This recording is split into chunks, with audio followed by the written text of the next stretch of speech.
Assalamualaikum warahmatullahi wabarakatuh. Jejak Nabi Khidir di Nusantara terdapat dalam sejumlah kisah aulia atau para wali seperti Sunan Bonang, Sunan Kalijaga dan Sunan Gunung Jati. Sedangkan kalangan ulama yang lebih mutakhir yang diceritakan pernah bertemu dengan Nabi Khidir antara lain Syekhona Kholil Bangkalan, Hadratus Syekh Hasyim Asy'ari, Kiai Haji Munawir Krapyak, Kiai Haji Muhammad Sidik Jember, Syekh Abu Ibrahim Woyla Aceh, Kiai Haji Hamim Jazuli alias Gusmik dan Mbah Hamid Pasuruan. Sebelum melanjutkan kisahnya, alangkah baiknya, subscribe dahulu channel Bedeguk 2020. Like, komen dan share. Kisah pertama, seorang wali yang memiliki nama asli Raden Maulana Makdum Ibrahim merupakan seorang putra dari Sunan Ampel dari istrinya yang bernama Nyai Ageng Manila atau nama asli Dewi Condrowati. Ibu Sunan Bonang sendiri merupakan keturunan dari kerajaan Majapahit yang kita tahu bahwa Majapahit adalah kerajaan Hindu terbesar di Nusantara. Tidak mudah bagi Sunan Bonang berjuang menyebarkan ajaran Islam di Nusantara mengingat beliau adalah keturunan dari seorang ibu beragama Hindu. Kisah Sunan Bonang berawal dari kelahirannya pada tahun 1465, dan di usianya yang baru menginjak 7 tahun beliau sudah mengaji ke Mesir selama 6 bulan lamanya. Sepulang dari Mesir dan kembali ke Tanah Jawa, di daerah Tuban, Raden Ibrahim, Sunan Bonang kecil, langsung masuk ke perkebunan ayahnya yaitu Sunan Ampel tanpa sepengetahuan ayahnya. Beberapa hari kemudian Sunan Ampel baru tahu bahwa di dalam kebunnya ada seorang pemuda. Tapi anehnya saat itu Sunan Ampel tidak mengenal siapa dia sebenarnya dan dari mana asal-usulnya. Padahal itu adalah Raden Ibrahim, anak kandungnya sendiri. Disinilah uniknya kisah Sunan Bonang, di mana dirinya tidak dikenali oleh ayahnya sendiri dalam berjuang menyebarkan ajaran Islam. Oleh Sunan Ampel yang waktu itu tidak tahu dirinya siapa justru mempercayakan dirinya untuk menjadi pimpinan atau kepala di pondok pesantren milik Sunan Ampel. Perintah tersebut dilaksanakan dengan baik selama 40 hari. Akhirnya barulah diketahui siapa sebenarnya pemuda tersebut. Raden Ibrahim diutus oleh Sunan Ampel untuk mengembara ke Gunung Dumas atas dasar wasiat yang diperoleh sang ayahanda. Sunan Bonang tidak boleh berhenti sampai tiba di hutan yang bernama Alas Kemuning. Bertahun-tahun kisah Sunan Bonang mengembara tanpa makan dan juga tanpa tidur sampai ia ditemui oleh Nabiullah yang bernama Khidir. Nabi Khidir kemudian memerintahkan agar Raden Ibrahim Sunan Bonang turun pada sebuah batu kemuning. Kisah Sunan Bonang berlanjut di Alas Kemuning. Setelah 4 hari berlalu, Nabi Khidir menemui Sunan Bonang kembali sambil menunjukkan bahwa hutan itulah yang dinamai Alas Kemuning. Nabi Khidir lalu menyuruh sang Sunan untuk menetap dan bermukim di tempat itu. Setelah Raden Ibrahim menetap di Alas Kemuning, beliau mendapat perintah untuk berkholwat, bertapa, pada sebuah batu, dan batu itulah yang kita kenal dengan Pasujudan, tempat sujudnya Sunan Bonang kepada Allah Subhanahu wa Ta'ala. Kisah kedua, Sunan Kalijaga adalah salah satu penyebar agama Islam di Jawa Tengah. Dia adalah salah satu wali yang terkenal dalam pendekatan seni dan budaya dalam siarkan agama Islam, sehingga banyak masyarakat Jawa dulu yang tertarik masuk agama Islam. Dikisahkan, suatu ketika Sunan Kalijaga berada di Malaka, ia memiliki kehendak untuk menjalankan ibadah haji. Namun siapa sangka, seorang wali kutub, Maulana Maghribi, meminta Sunan Kalijaga untuk kembali ke Jawa, tidak memperkenankannya untuk melanjutkan perjalanannya ke Makkah. Larangan Maulana Maghribi terhadap Sunan Kalijaga tersebut bukan tanpa dasar. Maulana Maghribi beralasan, jika Sunan Kalijaga tetap pergi haji maka masyarakat Jawa akan keluar Islam atau kembali kafir karena pada saat itu kerajaan Demak masih dalam transisi. Runtuhnya kerajaan Majapahit menyebabkan kekacauan dan kerusuhan di mana-mana. Lebih dari itu, Maulana Maghribi juga berkata kepada Sunan Kalijaga kalau Makkah, rumah Allah, yang asli itu ada di dalam diri sendiri. Sementara, Baitullah, Ka'bah, yang ada di Makkah itu hanyalah batu peninggalan Nabi Ibrahim. Dengan demikian, ibadah haji bukan hanya sekedar perjalanan fisik ke Makkah, akan tetapi, ibadah haji adalah ibadah metafisik spiritual. Seseorang akan sampai di Makkah sejati, manakala mereka sanggup menjalani kematian dalam kehidupan, mati sajroning urip, dan bisa membebaskan diri dari belenggu hawa nafsu. Demikian kisah dalam suluk Wijil yang diceritakan buku Sunan Kalijaga, Mistik dan Makrifat. Versi lain dikisahkan bahwa yang melarang Sunan Kalijaga berhaji adalah Nabi Khidir.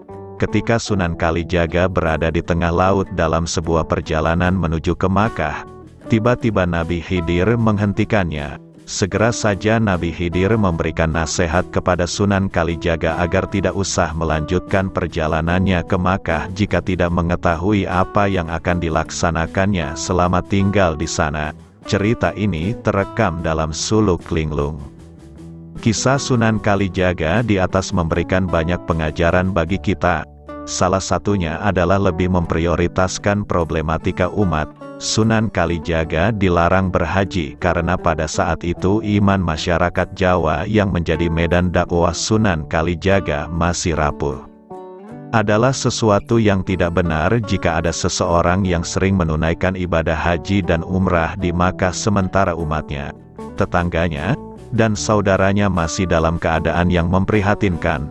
Bukankah ada banyak cerita yang mengisahkan bahwa seseorang mendapat status haji mabrur meski tidak menjalankan ibadah haji di Makkah? Ada hadis Nabi yang juga menceritakan hal itu. Dikisahkan bahwa usai menunaikan haji para sahabat mendatangi Nabi Muhammad SAW. Mereka bertanya perihal siapa yang hajinya mabrur. Nabi Muhammad SAW menjawab bahwa yang hajinya mabrur adalah si Fulan. Mendengar nama sahabat yang disebut Nabi Muhammad SAW tersebut, para sahabat jadi terheran-heran. Mengapa? Karena si Fulan yang disebut Nabi tersebut tidak jadi menunaikan ibadah haji. Malah, si Fulan menggunakan uang yang disiapkan untuk bekal haji itu untuk menolong tetangganya yang sedang sakit. Wallahu a'lam. Kisah ketiga, kisah perjumpaan Sunan Gunung Jati dengan Nabi Khidir dikisahkan dalam naskah Mertasinga, tepatnya pada Pupuh. Pertemuan keduanya terjadi selepas Sunan Gunung Jati merasa putus asa karena dalam perjalanan spiritualnya tidak juga kunjung menjumpai Nabi Muhammad. Dalam kisah sebelumnya dikisahkan bahwa selepas Sunan Gunung Jati mempelajari kitab yang membahas rupa dan watak Nabi Muhammad yang tersimpan dalam perpustakaan istana kerajaan ayahnya, ia menjelma menjadi seorang pemuda yang aneh. Sebab selepas ia membaca kitab itu kuat hatinya ingin berjumpa dengan Nabi Muhammad, meskipun ibu dan kerabatnya telah mengingatkannya bahwa Nabi Muhammad telah lama wafat. Sunan Gunung Jati muda itu tetap kokoh ingin berjumpa dengan sang Nabi. Keinginan Sunan Gunung Jati untuk menjumpai nabinya yang telah lama wafat itu kemudian mengantarkannya untuk melakukan pengembaraan spiritual. Ia berkeliling dari satu tempat ke tempat lain di Timur Tengah demi berjumpa dengan nabinya. Namun, selepas 100 hari perjalanan, ia rupanya tak kunjung menemui nabi yang dicari. Hingga akhirnya dalam tengah perjalanan, tiba-tiba keanehan menerpa jiwanya. Ia diperlihatkan alam nyawa, di mana dalam alam itu ia diperlihatkan orang-orang yang wafat karena syahid memperjuangkan agama Allah. Belum juga habis rasa herannya dalam memandangi alam nyawa itu. Rupanya Sunan Gunung Jati didatangi oleh seorang gagah lagi harum baunya. Orang tersebut mendatangi Sunan Gunung Jati dengan mengendarai kuda sembrani. Orang itu kemudian memperkenalkan dirinya. Ia mengaku sebagai Nabi Khidir yang akan mengangkat Sunan Gunung Jati sebagai wali kutub. Tapi sebelum pengangkatan itu, Nabi Khidir memerintahkan Sunan Gunung Jati untuk memakan buah hijau yang dipetik dari surga. Maka selepas memakan buah itu resmilah Sunan Gunung Jati menjadi salah satu waliullah di muka bumi. Selain mengabarkan anugerah kewalian pada Sunan Gunung Jati, Nabi Khidir juga memberikan kabar baik lainnya kepada Sunan Gunung Jati. Ia mengabarkan bahwa keinginan Sunan Gunung Jati untuk bertemu dengan Nabi Muhammad akan dapat terlaksana. Kisah keempat, Syekhona Kholil Bangkalan adalah ulama, sekaligus waliullah yang sudah masyhur memiliki banyak karomah. Salah satu karomah Syekhona Kholil Bangkalan yang cukup masyhur adalah ketika bertemu dengan Nabi Khidir. Hal itu diulas dalam buku, Surat Kepada Anjing Hitam, Biografi dan Karomah Syekhona Kholil Bangkalan, yang ditulis oleh Syaiful Rahman. Menurut Syaiful, karomah tersebut terjadi ketika tengah malam. Waktu menunjukkan pukul 24 waktu Indonesia bagian Barat. Kiai Kholil keluar dari rumahnya ditemani oleh seorang santri senior bernama Kakang Daud. Kiai terus berjalan ke arah timur. Tak terasa, akhirnya sampai di Pasar Senenan. Tiba-tiba Kakang Daud dikejutkan dengan seruan salam kepada Kiai Kholil. "Assalamualaikum," ucap seorang tak dikenal. "Waalaikumsalam," jawab Kiai Kholil tersenyum. Ketika keduanya saling melihat, lalu seperti layaknya seorang teman yang lama tidak bertemu. Setelah itu, mereka asyik berbincang-bincang, sementara Kakang Daud yang memperhatikan adegan itu tampak gusar. Orang ini berbicara kepada Kiai tidak pada tempatnya. Pikir Kakang Daud membatin, mestinya sowan ke rumah Kiai. Besok pagi batin Kakang Daud terus protes. Banyaknya nyamuk di sekitar itu yang terus menggoda Kakang Daud membuat marahnya semakin bertambah. Sebagai santri yang mengiringi Kiai, rasanya ingin menegur langsung kepada tamu yang tidak sopan itu. Karena ada Kiai saja, perasaan itu dapat ditahan. Setelah cukup lama Kakang Daud sibuk menepis godaan nyamuk, tampaknya sang tamu ingin mengakhiri pertemuan. Keduanya lalu berdiri dan sekali lagi berangkulan. Sang tamu pergi menghilang di kegelapan malam. Selesai menemui tamu, Kiai menengok kepada Kakang Daud yang berdiri agak jauh. "Daud, kesini Daud," suara Kiai memecah kesunyian malam. "Enggi, Kiai," jawabnya sambil bergegas menghampiri. "Kau tahu siapa yang berbicara dengan saya tadi?"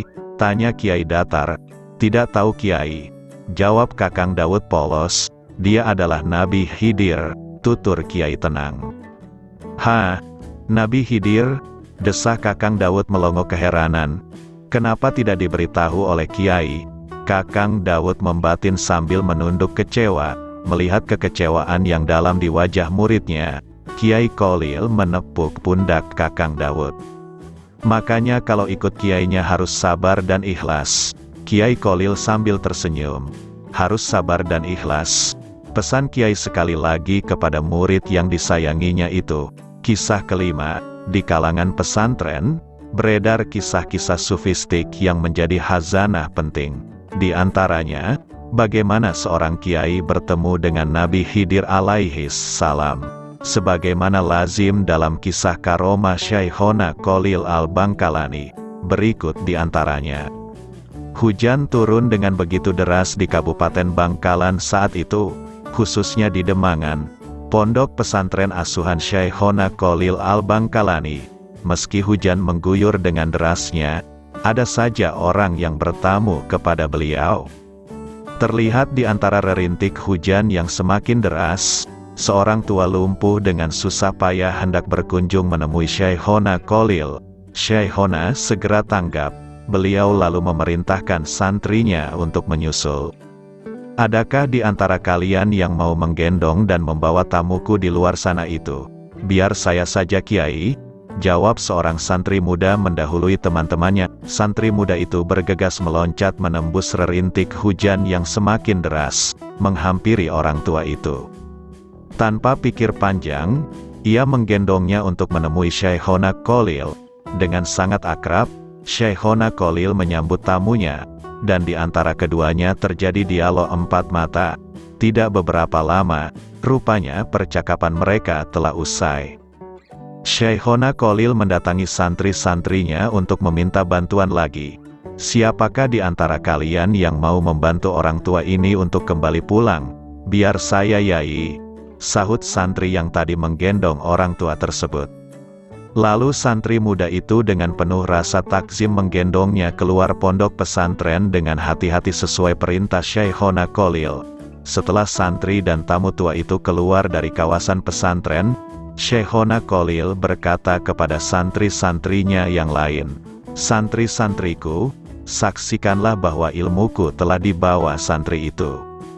Dan ternyata yang digendong oleh santri tersebut adalah Nabiullah Khidir alaihis salam yang bersilaturahmi kepada Syekhona Khalil, dan santri yang menggendongnya adalah Hadratus Syekh Kiai Haji Hashim Asy'ari Muda, pendiri Nahdlatul Ulama, yang kemudian mewarisi keilmuan Syekhona Khalil Al-Bangkalani. Demikian kisah yang terekam dalam Khazanah Pesantren. Semoga kita bisa mencontoh akhlak para alim ulama dan menerapkan di kehidupan sehari-hari. Amin. Kisah ke-6, di Pondok Pesantren Al-Fatah, Talang Sari, Jember. Saya diminta menjadi moderator sekaligus pembanding dalam bedah buku yang diinisiasi oleh pengurus IPNU dan IPPNU Cabang Jember ini. Menurut hemat saya, bedah buku ini istimewa, bukan hanya karena bukunya yang sedang hangat dibicarakan di mana-mana, tapi juga karena lokasi acaranya. Sungguh, Pesantren Al-Fatah adalah tempat yang sangat tepat untuk membedah buku Firdi ini di Jember. Pesantren Al-Fatah terletak di tengah-tengah antara Pondok Pesantren As-Sidiki Putra, Astra, di utara, dan Pondok Pesantren As-Sidiki Putri, Asri, di selatan, didirikan oleh Kiai Haji Zofir Salam, menantu Kiai Haji Muhammad Sidik, pada tahun 1960. Jadi, Kiai Zofir ini adik ipar Kiai Haji Mahfuz Sidik, Ketua Umum NU tahun-tahun 1939 sampai tahun 1944, dan kakak ipar Kiai Haji Ahmad Sidik, Rais Aam PBNU tahun 1984 sampai tahun 1991. Sebelum mendirikan Al-Fatah, Kiai Zofir menjadi pengasuh Pondok Pesantren Astra, menggantikan Mbah Sidik selama kurang lebih 30 tahun. Beliau mendirikan Al-Fatah setelah menyerahkan kepemimpinan di Astra kepada Kiai Ahmad Sidik yang baru pulang ke Jember. Di dalam buku, biografi Mbah Sidik, yang ditulis oleh Gus Afton Ilman Huda, disebutkan beberapa hal menarik seputar kehidupan Kiai Zofir dengan istri beliau, Nyai Zulaiho, putri Mbah Sidik. Nyai Zulaiho, lahir 1918, sudah berjumpa dengan Nabi Khidir sejak berumur 9 tahun. Waktu itu Nabi Khidir yang ingin bertamu kepada Mbah Sidik menyamar sebagai serdadu Belanda.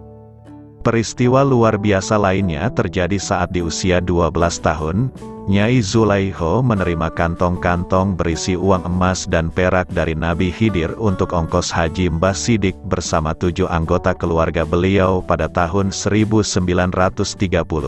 Termasuk di antara rombongan itu adalah Nyai Zulaiho, Kiai Ahmad Sidik, waktu itu baru berumur 4 tahun, dan Kiai Abdul Hamid Pasuruan, cucu Mbah Sidik, yang waktu itu masih bernama Abdul Mukti dan baru berumur 15 tahun. Dalam perjalanan haji itu, Mbah Sidik memberi tugas khusus kepada Kiai Hamid Muda untuk menjaga dan menemani Nyai Zulaiho. Setelah haji sudah ditunaikan dan rombongan berada dalam perjalanan pulang dengan kapal laut, istri Mbah Sidik sekaligus ibunda Kiai Ahmad Sidik, Nyai Maryam, wafat. Setelah dimandikan dan disolati, jenazah beliau lalu dimasukkan ke dalam peti dan ditenggelamkan ke dasar laut. Di saat itulah tiba-tiba Nyai Zulaiho ingin meloncat ke laut dan menyusul ibunya. Untung saja Kiai Hamid sigap memeganginya. Sambil meronta, Nyai Zulaiho berkata, "Emak ditampani wong wedok ayu-ayu. Apik banget panggonane emak, emak disongsong bidadari cantik-cantik. Bagus sekali tempat emak." Sambil berbisik, Kiai Hamid berkata, "Hus cuman sampeyan bik sing weroh, hus bik, cuma sampeyan yang tahu." Selain berbagai peristiwa ini, sepanjang hidupnya Nyai Zulaiho terkenal sebagai ahli ibadah yang istiqomah. Beliau juga sangat telaten mendidik para santri perempuan yang kelak akan menjadi tokoh-tokoh penggerak di masyarakat mereka. Salah satu karomah beliau adalah sering didatangi oleh Rasulullah Muhammad Sallallahu Alaihi Wasallam, baik dalam mimpi maupun jaga. Sedangkan Kiai Haji Zofir Salam terkenal sebagai kiai yang sangat alim, terutama di bidang fikih. Beliau juga seorang pejuang kemerdekaan, dan yang lebih terkenal lagi, Kiai Zofir adalah tokoh pendidikan Islam di Jember. Semasa nyantri, beliau pernah berguru kepada Kiai Haji Kolil, Kiai Haji Masum, Kiai Haji Baidowi, dan Syekh Masduki, Lasem, Kiai Haji Muhammad Sidik, Jember, Kiai Haji Kolil, Kasingan, Rembang, ulama-ulama di Mekah, dan Kiai Haji Dimyati, Termas. Selain mendirikan pondok pesantren Al-Fatah, Kiai Zofir juga menjadi pendiri beberapa lembaga pendidikan di Jember dan sekitarnya. Antara lain, MIMA Kiai Haji Sidik, SMP Islam Jember, PGA, sekarang MAN 2 Jember, Sekolah Persiapan IAIN, sekarang MAN 1 Jember, SMA Islam Jember, Fakultas Tarbiyah IAIN Sunan Ampel Jember, sekarang IAIN Jember, dan Universitas Islam Jember, UIJ. Melihat sekian banyaknya lembaga yang beliau dirikan, sungguh sangat pantas jika Kiai Zofir dijuluki tokoh pendidikan Jember. Yang juga tak kalah penting untuk dicatat, Kiai Zofir juga sangat aktif berkhidmat di NU. Beliau mulai aktif di NU sejak dikader oleh Kiai Haji Mahfuz Sidik. Pengabdian ini terus berlanjut sampai beliau wafat pada tanggal 22 Juli tahun 1987. Saat itu beliau masih menjabat sebagai Rais Syuriah PCNU Jember. Sejarah pendiri pesantren Al-Fatah inilah yang tadi saya ingatkan kepada semua yang hadir di dalam bedah buku Menjerat Gus Dur. Melalui buku itu, Firdi sudah menampilkan salah satu sisi sejarah kekalahan NU di dunia perpolitikan Indonesia. Bagaimana cita-cita reformasi dan penegakan demokrasi yang digagas Gus Dur dikandaskan oleh kekuatan-kekuatan lama dan baru yang merasa terancam olehnya. Lalu, sekarang apa yang akan kita lakukan? Buku itu tentu tidak bisa mengubah apapun yang sudah terjadi dalam perpolitikan bangsa ini. Tapi, paling tidak, buku ini menghadirkan keadilan sejarah bagi Gus Dur. Buku ini mengajak seluruh elemen bangsa untuk tidak melupakan momen kelam itu. Inilah pendidikan karakter bangsa. Agenda-agenda dan kebijakan-kebijakan yang Gus Dur letakkan selama masa kepresidenan beliau yang pendek itu, merupakan kepanjangan tangan dari sejarah panjang gagasan-gagasan dan kerja-kerja kebangsaan dari para wali, ulama, kiai, dan rakyat Indonesia. Terus memperjuangkan idealisme di dalam demokrasi adalah wujud takzim dan kesetiaan kita kepada cita-cita para pendahulu. Alih-alih ingin membalas dendam atas kezaliman, kita mengingatkan diri kita sendiri akan masih jauhnya kita dari idealisme itu. Mungkin dengan demikian, kita bisa memposisikan diri secara tepat dan menghindari keculasan dan kesesatan pikir dan sikap. Disitulah pentingnya kita mengikuti jejak langkah para wali dan ulama. Wallahu a'lam bissawab. Kisah ketujuh. Ada dua kisah. Kisah pertama, Abu Ibrahim Woyla berangkat haji ditemani Hadam Setia, nama dirahasiakan, berjalan berdua ke arah pemakaman Mala, Mekah, singgah di Masjid Jin. Abu Ibrahim Woyla duduk di dekat mihrab. Tak lama berselang tibalah seorang kakek tua seumur dengan Abu Ibrahim Woyla lalu serta-merta berdiri menyambut kakek tua tersebut dengan senyum bahagia lalu dicium tangannya. Kemudian berdua duduk tanpa diketahui apa yang didiskusikan, lebih banyak terdiam. Lalu kakek tua memberikan hadiah batu merah kepada Abu Ibrahim Woyla kemudian keluar masjid. Hadam bertanya kepada Abu Ibrahim Woyla siapakah gerangan orang tua itu. Dijawab, beliau adalah Nabi Khidir. Terkejut Hadam serta-merta keluar mencari-cari, berlari ke sana kemari untuk berjabat tangan, namun tidak ditemukan lagi. Kisah berikutnya, pada saat itu beberapa ulama Aceh juga pergi haji, termasuk Abu Dahlan Tano Abe dan Abu Ibrahim Bardan dari Panton Labu, Abu Panton. Kemudian Abu Panton beserta beberapa ulama Aceh berkunjung ke maktab Abu Ibrahim Woyla, lalu meminta bagaimana caranya agar dapat bertemu dengan Nabiullah Khidir alaihi salam. Abu Ibrahim Woyla hanya terdiam. Tak lama Abu Panton turun keluar sesaat dari maktab berdua ditemani seseorang karena ada keperluan. Di pintu maktab ada orang tua yang kurus. Abu Panton menatap orang tua dimaksud dengan pandangan selidik keheranan tanpa putus. Entah ada perasaan aneh di dalam hatinya. Sekembali dari urusan, Abu Panton naik ke tempat Abu Ibrahim Woyla menginap. Orang tua itu masih ada di pintu masuk. Tak lama kemudian Abu Ibrahim Woyla berkata, "Itulah orang yang dicari, Nabiullah Khidir alaihi salam." Terkejut Abu Panton teringat dan tersadar akan permintaan barusan serta segera turun ke bawah mencari orang tua dimaksud tapi sudah menghilang. Abu Panton menyesal tidak dapat bersalaman tangan dan ingin meminta doa Nabiullah Khidir alaihi salam. Kisah ke-8, karomah adalah keistimewaan yang dikaruniai Allah subhanahu wa ta'ala kepada seorang wali. Hal itu hanya dikenal pada dimensi esoteris, dimensi terdalam dalam Islam, itulah dunia tasawuf. Kisah berikut di antaranya menjadi bagian kisah yang khas orang-orang sufi. Banyak kalangan ulama yang menyatakan bahwa Kiai Haji Hamim Jazuli atau Gusmik sudah terlihat kewaliannya sejak masih dalam kandungan. Di antaranya adalah Kiai Haji Mubashir Munzir, Bandar Kediri, yang merupakan sahabat sekaligus guru Gusmik. Begitu Kiai Haji Dalhar, Watu Congol, yang kelak menjadi guru Gusmik. Bahkan ayahanda Gusmik, Kiai Haji Jazuli justru berbahasa halus, krama, bahasa Jawa, kepada Gusmik, satu hal yang tidak pernah dilakukannya kepada anaknya yang lain. Hal ini karena keluasan pandangan Kiai Haji Jazuli yang memandang bahwa anaknya memiliki derajat yang lebih tinggi di mata Allah ketimbang dirinya. Menurut salah seorang ulama Madura, dari segi usia, memang Kiai Haji Jazuli lebih tua dari Gusmik, karena beliau adalah ayah Gusmik, tapi dari segi keilmuan, Gusmik tampak lebih tua. Sebelum wafat, Kiai Haji Jazuli mengakui bahwa tanda-tanda kewalian Gusmik sudah tampak sejak lahir. Gusmik hobi sekali melihat orang memancing.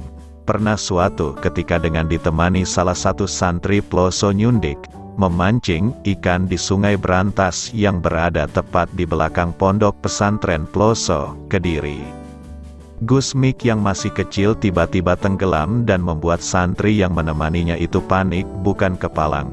Dicarinya di sepanjang sungai, Gusmik belum juga ketemu. Akhirnya, terpaksa dia melapor kepada Kiai Haji Jazuli bahwa Gusmik tenggelam dan dia belum bisa menemukannya. Si santri pun mendapat kemarahan Kiai Haji Jazuli dan disuruhnya mencari Gusmik lagi. Kembali ke sungai, Gusmik ternyata sudah berada di tepi sungai dalam keadaan normal seperti sebelumnya. "Dari mana saja Gus?" tanya si santri. Gusmik menjawab, "Tadi saya dibawa Nabi Khidir ke dalam sungai."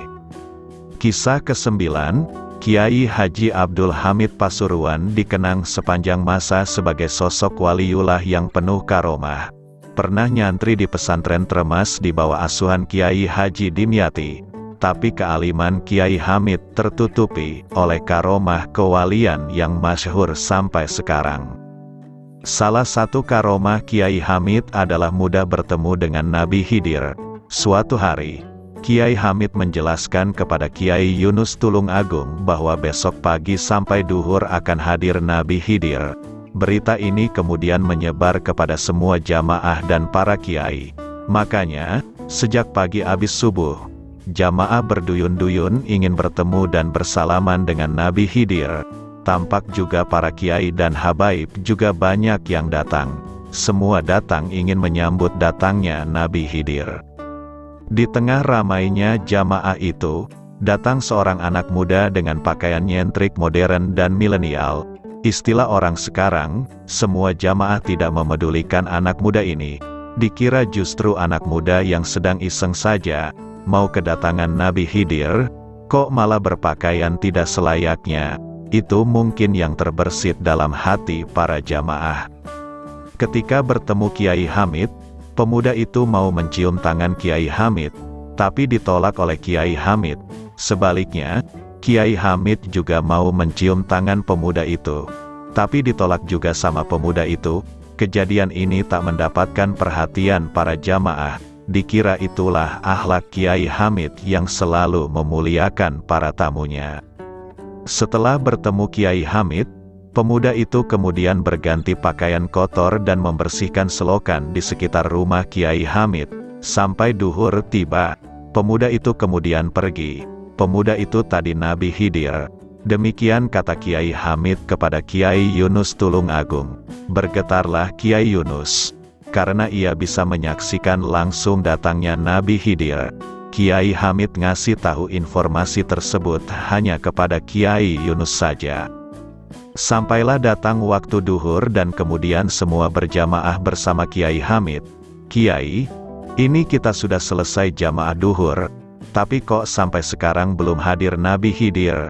Tanya salah seorang jamaah. Oh, iya, kalian tadi kan melihat anak muda yang membersihkan selokan di sini. Dialah Nabi Khidir, jawab Kiai Hamid. Para jamaah dan tamu akhirnya menangis. Mereka sangat menyesal tidak bisa hormat atas datangnya Nabi Khidir. Mereka tidak menyangka bahwa anak muda yang berpakaian nyentrik dan kemudian berganti pakaian kotor itu ternyata adalah Nabi Khidir. Padahal mereka sangat ingin bertemu dan bersalaman dan mencium tangan Nabi Khidir. Para jamaah akhirnya tersadar bahwa melihat para nabi dan kekasih Allah janganlah melalui fisiknya semata. Para nabi dan kekasih Allah itu harus dilihat dengan kebeningan hati. Kisah ini masyhur setelah disampaikan Kiai Yunus Tulungagung. Semoga kita semua mendapatkan luberan berkah Nabi Khidir dan Kiai Hamid Pasuruan. Amin. Itulah tadi kisah para wali Allah dan aulia Nusantara bertemu Nabi Khidir alaihi salam. Semoga hikmah dan barokah mengalir, dan semoga karunia Allah subhanahu wa ta'ala senantiasa menghiasi setiap hembusan nafas kita. Saya akhiri salam bedeguk 2020. Wassalamualaikum warahmatullahi wabarakatuh.